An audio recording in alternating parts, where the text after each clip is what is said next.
Next on the Rockbridge Report, the declassified whistleblower complaint against President Trump is released, just as Congress grills the administration's head of intelligence. Lexington City Council is still looking for a new city manager. Emma Coleman shows us what the city is looking for in a new boss. And later, a former NFL player is giving back to his community with pound cake. Colin Whitmore tackles this unusual story. And then, Liza Moore shows us one local classroom with an unlikely and very popular assistant. All this and more, next on the Rockbridge Report. Live from the campus of Washington and Lee University with news from Rockbridge County, this is the Rockbridge Report. I'm Avalon Purnell. And I'm Crawford Humphreys. The House Intel Committee has released the declassified whistleblower complaint against President Trump and his call with his Ukrainian counterpart. At the same time, the committee is grilling the acting intel chief about the actions he did or did not take with the complaint. CNN's Karen Kafa is on Capitol Hill with the latest developments. For the second day in a row, Congress is combing over a transcript that is paramount to an impeachment inquiry. The official whistleblower complaint about President Trump's conversation with the president of Ukraine was declassified and released Thursday. In the official complaint, the whistleblower says, "In the course of my official duties, I have received information from multiple U.S. government officials that the President of the United States is using the power of his office to solicit interference from a foreign country in the 2020 U.S. election." The whistleblower also alleges that Trump's personal lawyer, Rudy Giuliani, was key to an alleged quid pro quo with Ukraine. Both presidents have denied the allegations. We spoke about many things, and I think, and you read it, that nobody pushed me.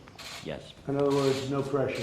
Now, the acting director of national intelligence, Joseph McGuire, faces lawmakers' questions about why he initially refused to share that complaint with Congress, despite it being required by law.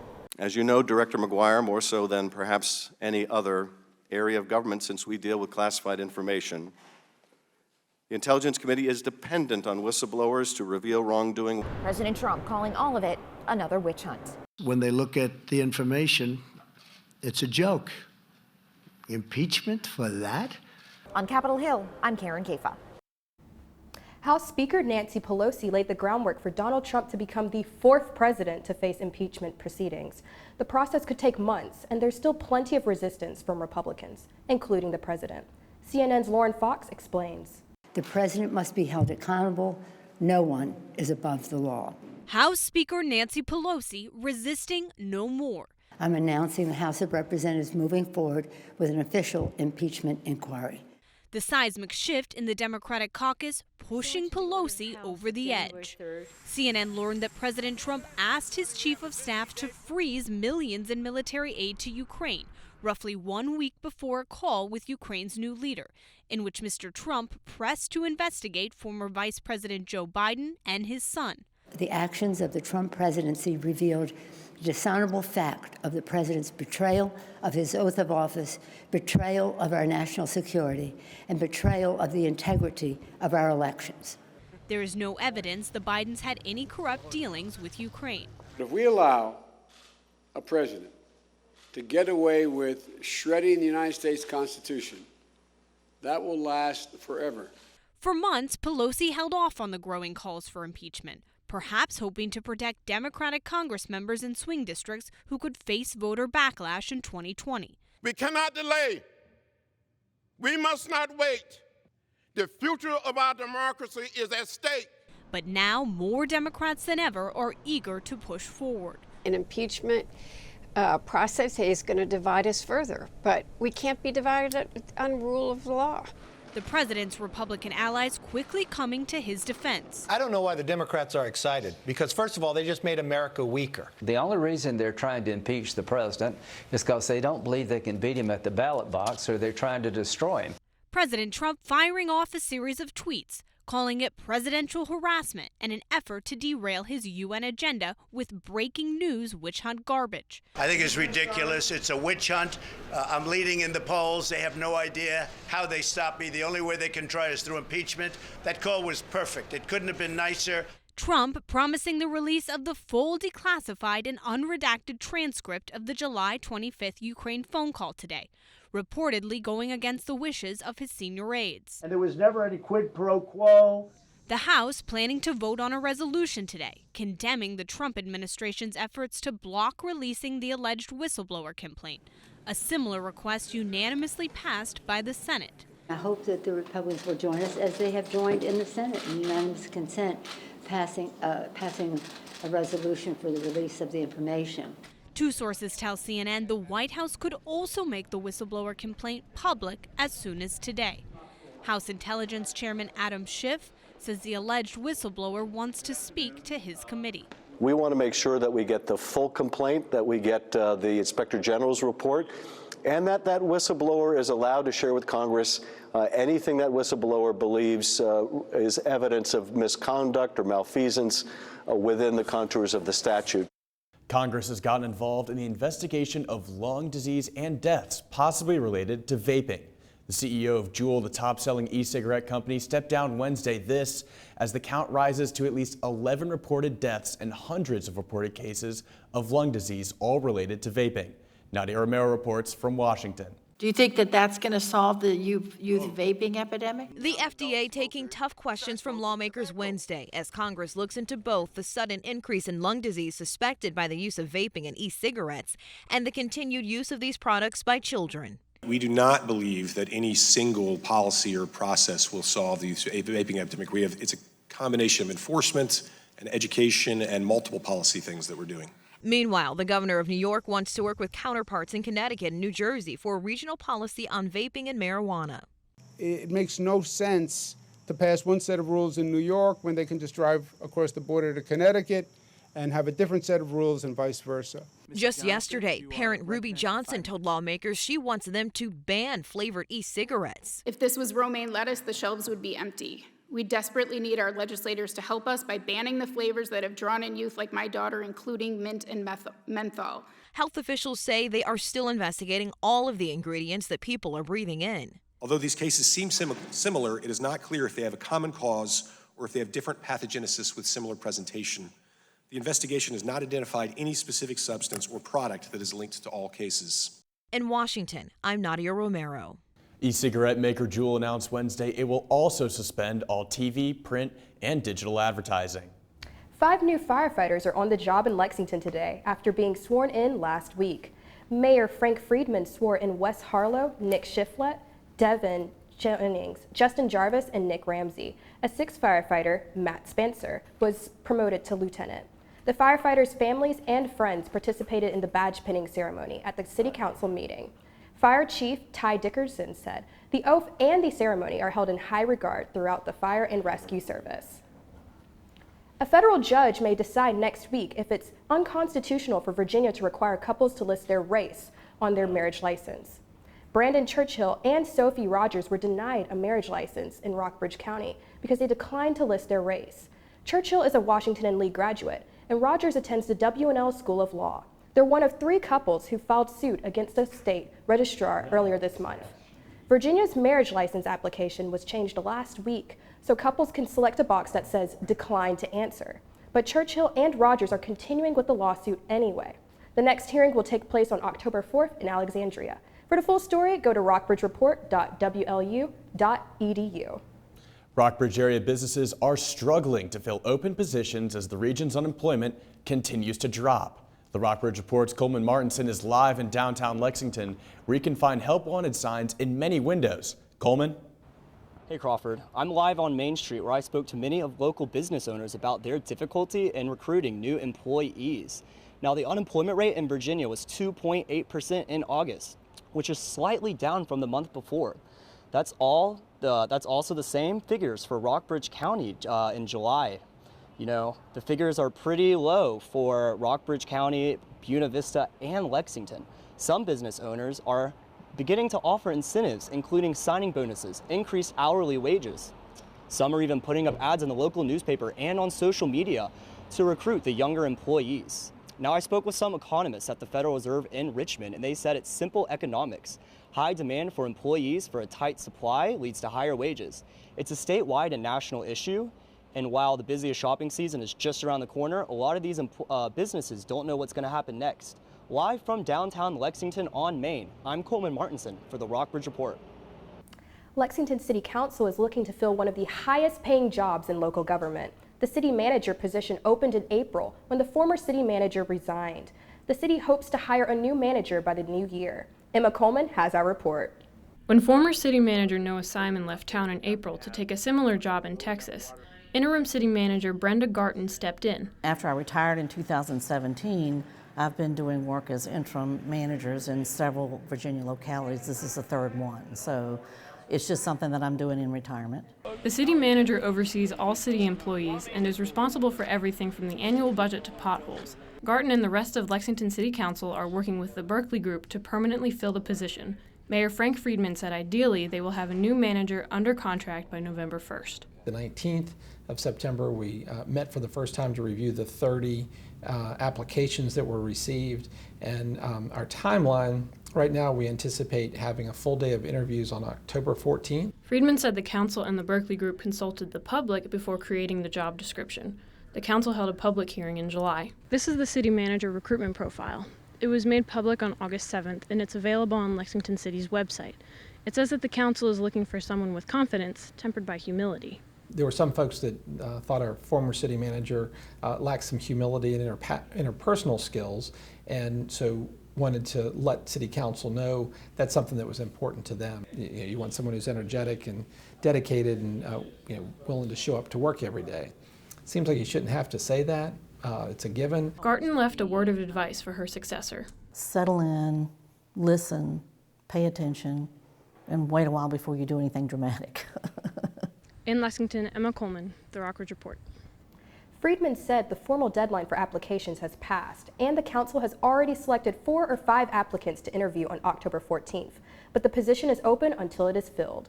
Coming up on the Rockbridge Report, a newly released UN report shows where we are going to see the effects of climate change long before scientists originally thought.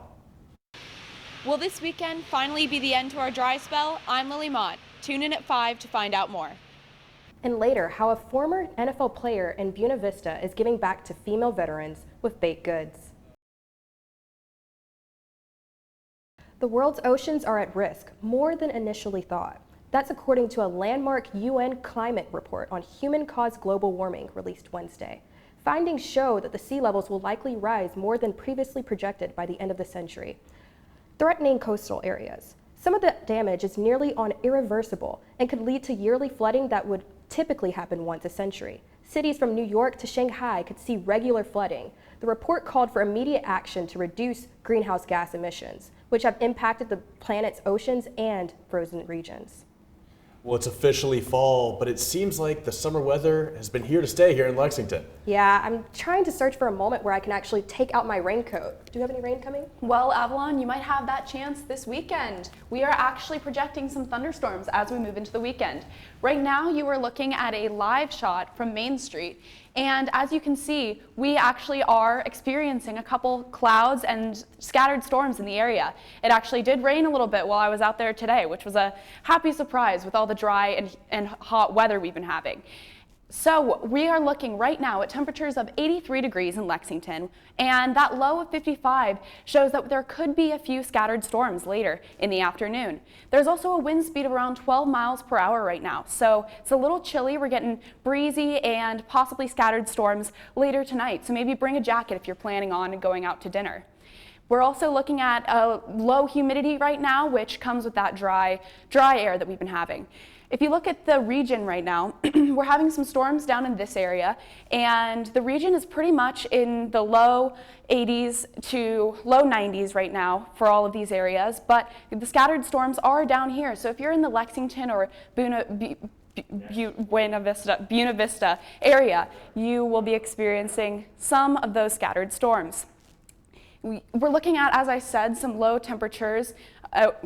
On Friday, we will be having temperatures of around 82 degrees as the high. And then this weekend, we are actually going to be experiencing some thunderstorms. Saturday and Sunday, there's going to be some PM storms. But then Monday, there might be some AM showers. So definitely bring a jacket on that Monday on your way to work. So we're going to be seeing higher temperatures, though, as you can see, the 90 and 89. But it will be scattered thunderstorms just in the afternoon, your day shouldn't really be affected. Tuesday, the sun's coming back out and it's going to be 87 degrees with a low of 64. So be expecting warmer temperatures as we go into next week, but this weekend we're going to be seeing some rain. That's all I have for weather. Back to you guys. Our reporter Colin Whitmore ran into just such a person at the Nothing Fancy Festival this past weekend at Glenmorey Park in Buena Vista. Daryl Haley wasn't always a baker, but after playing 6 seasons in the NFL, the former athlete discovered a passion for pound cake. My career before pound cake, I played several years for the New England Patriots, as well as with the Cleveland Browns and the Green Bay Packers. Haley says football was important, but the 6'6", 325-pound offensive tackle had bigger things in mind. I played back in the 80s. It was a great time, loved it, and but now I'm focusing on doing more things with female veterans and wiser veterans to help assist them with everyday life maintenance. And I do that through the baking of the pound cakes and the chocolates. Haley has been selling baked goods for nearly 10 years now. This past weekend, he made his way to Glenmorey Park in Buena Vista. We're based out of Luray, and we ship everywhere, as well as go to different places, like this particular festival here today. The Nothing Fancy Festival. So I'm here today, selling, the pound cakes as well as the chocolates, and enjoying some great bluegrass music. In its 19th year, the festival drew about 2,000 people. Fiddle player Chris Sexton says the event is a homecoming for his band and their fans across the country. We had people that came in from Maine. We have Canadians here. We have people that come down from Ohio. We got people that come up from the South, from North Carolina, South Carolina, Georgia. Haley says he loves attending Virginia's music festivals as a fan and a vendor. He is a Los Angeles native, but fell in love with Virginia while training in the Shenandoah National Park for an Ironman triathlon. I saw Luray, the town first, and I said, wow, this is absolutely gorgeous. And then once I completed my bike ride, went back, I did a little bit more homework, and discovered this is the place I want to be, so I ended up in Luray, Virginia. Many years later, he couldn't be happier with his decision. So it's a nice place to get up in the morning, and you start doing a little baking around 3 or 4. You get the mountains, you get the cool breeze, and fall is coming, so it's really fantastic. I have here a piece of Daryl Haley's famous lemon-glazed pound cake. And I must say, it is truly delicious. In Buena Vista, I'm Colin Whitmore for the Rockbridge Report. Well, Buena Vista looks like it was the place to be last weekend. Great cake for a great cause. You can't ask for more than that. Coming up on the Rockbridge Report, Jack Douglas gives us the latest in local football scores and which teams clinched the MLB playoffs. And a K-9 in a local classroom helps students manage stress. Later, Liza Moore will introduce us to LAS. With fall in the air, it is a great time to get plugged in on professional sports. And also lots of local high school sports action. Jack, tell us a little about what's going on with some local football. Yes, that's right, Crawford. Thank you. It was a big week in Virginia high school state football. The Rockbridge County high school football team defeated Christiansburg at home on Friday by a score of 41-19. This victory brings the Wildcats to 3-1 as they move into October. RCHS goes on the road to take on Fort Defiance tomorrow at 7 p.m. McClure fell to James River last week by a score of 6-0. The Perry McClure football team is at home for tomorrow to take on Fort Criswell. On Tuesday evening, the Washington Nationals clinched their ticket in the 2019 MLB playoffs as a National League wildcard team, capping quite a turnaround for a team that was 19-31 in late May. The team won by a score of 6-5. Trey Turner's 18th homer of the season and second career grand slam, which came off of Phillies pitcher Jared Hughes, played a tremendous role in the team's win and NL wildcard clinch. In the American League, the Milwaukee Brewers shook off the fizz from their playoff clinching celebration to move one step closer to closing the NL Central on Thursday, beating the Cincinnati Reds by a score of 5-3 for their 7th straight win. Shifting gears to the NFL, Washington Redskins quarterback Case Keenum's foot injury put his availability in doubt for the team's game at the New York Giants this Sunday. Redskins head coach Jay Gruden said Keenum underwent an MRI and did not participate in Wednesday's team walkthrough. The Redskins quarterback suffered the injury in Monday night's loss to the Chicago Bears. Gruden said on Tuesday that despite the struggles, Keenum deserved the chance to start in Sunday's game against New York. Due to the injury, Washington could go with any of their 3 options this Sunday.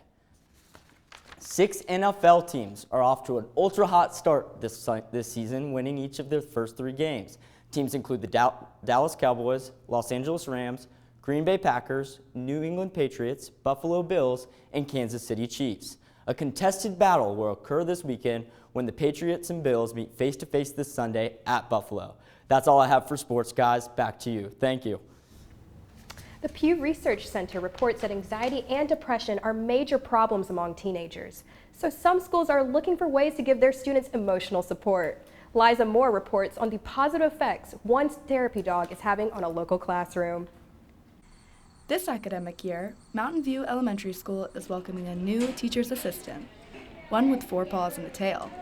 Lass is a 9-year-old border collie who assists Mountain View Elementary students throughout the school day. Lass is the first and only registered therapy dog in Rockbridge County schools.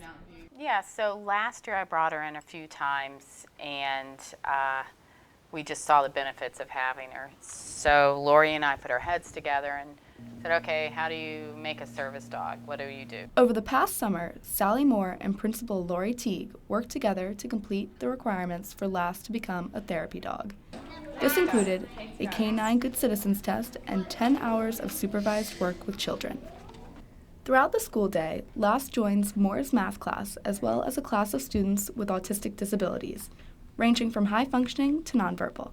A report by the Harvard Medical School says that therapy dogs can help lower stress, stimulate problem-solving, and even lower blood pressure. Lass goes in and some of the kids read to her. Some of them we work on just communication skills or taking turns. One student told me Lass was his best friend and that he loved going with her to take attendance. Lass is much more than a therapy dog. She's a working dog too, so we have a farm full of sheep and she works the sheep, and we dog trial on the weekends and we work here during the week. Moore said Lass knows when students are having a bad day and will gravitate towards them. She says Lass is quite a special dog, so sharing her talent with others is wonderful. Mountain View Elementary School is certainly not a rough place to learn with Lass by your side. I'm Liza Moore, and this is the Rockbridge Report. Principal Teague has not been approached by other schools about Mountain View Elementary School's therapy dog program, but individuals have asked how they can certify their own dogs. That's all for the Rockbridge Report. Thanks for watching. You can stay current anytime at rockbridgereport.wlu.edu.